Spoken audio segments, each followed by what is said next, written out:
on the E39, it's entirely different and a little bit unusual.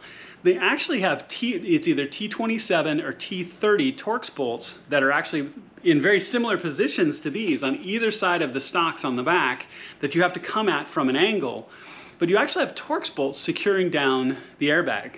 So what we need to do is take those out first, and then we can gently start to lift out the airbag. So I want to show that to you. It's either going to be a T27 or a T30. Now I've checked this car and it is a T30, and I'm going to use it on a long extension. You have to turn the steering wheel so you can get to that bolt on each side. So let me rearrange the camera a little bit. Let me show you what that looks like, and we'll get this swapped out.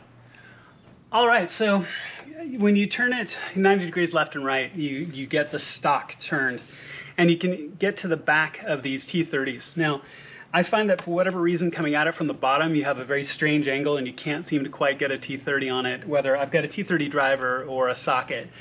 But you can get to the top one. So what I found most helpful is I took the T30 socket on a short extension and kind of maneuvered until I could feel the T30 set, and then I brought my wrench up and got my wrench on it and turned the wrench.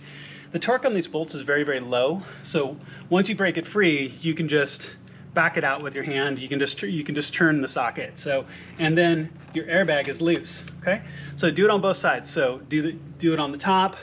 Turn your steering wheel so the other stock is straight up. Get to it, and then as you can see, your airbag is now loose.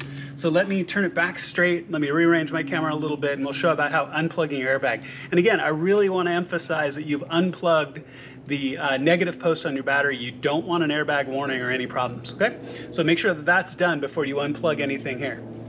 All right, y'all, so you just take your airbag, you just pull it out a little bit, and there's a single plug that you depress the tab, and then you can take that and set that safely aside. And so in this case, we're changing to an entirely different style of steering wheel, like I mentioned.